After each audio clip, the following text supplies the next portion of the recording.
Rome নগরীর হৃদয়ে টিবার নদীর তীরে দাঁড়িয়ে আছে এক অদ্ভুত রাষ্ট্র।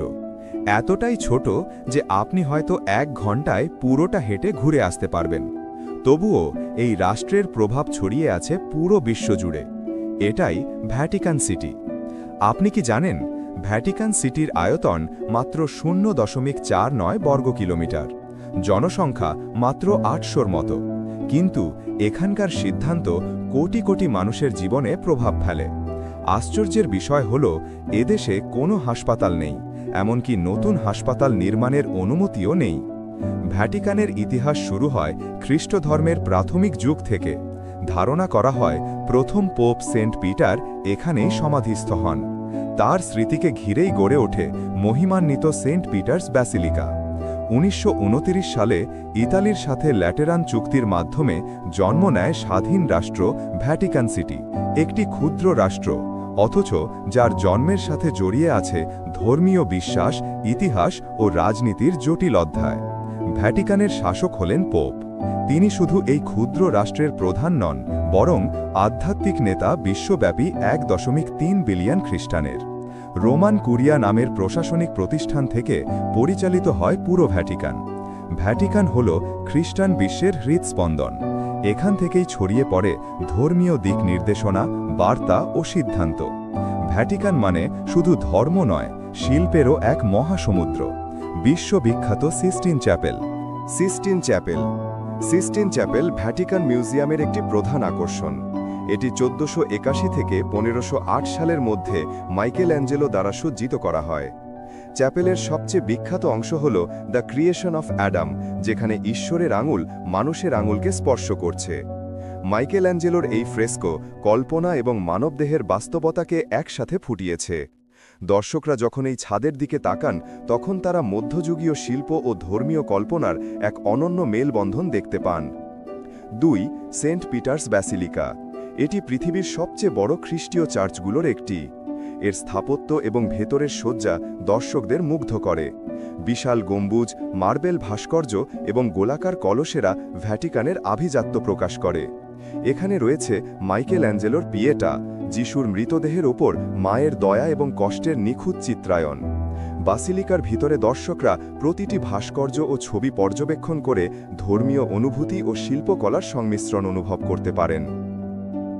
Vatican museum. এখানে প্রাচীন রোমান, গ্রিক এবং মধ্যযুগীয় শিল্পকর্ম সংরক্ষিত। বিভিন্ন প্রজন্মের পোপদের সংগ্রহ করা চিত্রকর্ম, ভাস্কর্য এবং সোনা, রূপোর অলংকার এখানে আছে। বিশেষ আকর্ষণ হল রাফায়েল রুম, যেখানে রাফায়েল তার বিখ্যাত স্কুল অফ অ্যাথেন্স আঁকেছেন। 5. শিল্পকলা ও ইতিহাসের সংমিশ্রণ। ভ্যাটিকানের প্রতিটি শিল্পকর্ম শুধু সৌন্দর্য নয়, ইতিহাসের সাক্ষী। প্রতিটি ফ্রেস্কো, ভাস্কর্য বা স্থাপত্যের নকশা ধর্ম, রাজনীতি এবং শিল্পের মিলন। ক্ষুদ্র হলেও ভ্যাটিকান সিটি শক্তিশালী নিরাপত্তার মধ্যে আবদ্ধ। এখানকার পাহারায় থাকে এক বিশেষ বাহিনী, সুইস গার্ড।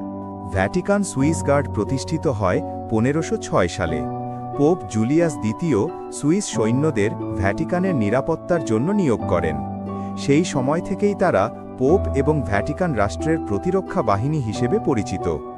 সুইস গার্ডের ইতিহাস জুড়ে তাদের সাহসিকতা, নিয়ম এবং আনুগত্যের গল্প প্রচলিত। সুইস গার্ডের রঙিন পোশাক মধ্যযুগীয় ইউরোপীয় ঐতিহ্য থেকে অনুপ্রাণিত। লাল, নীল এবং হলুদ রঙের জামা এবং হালকা কাঠের হেলমেট তাদের সবচেয়ে পরিচিত চিহ্ন।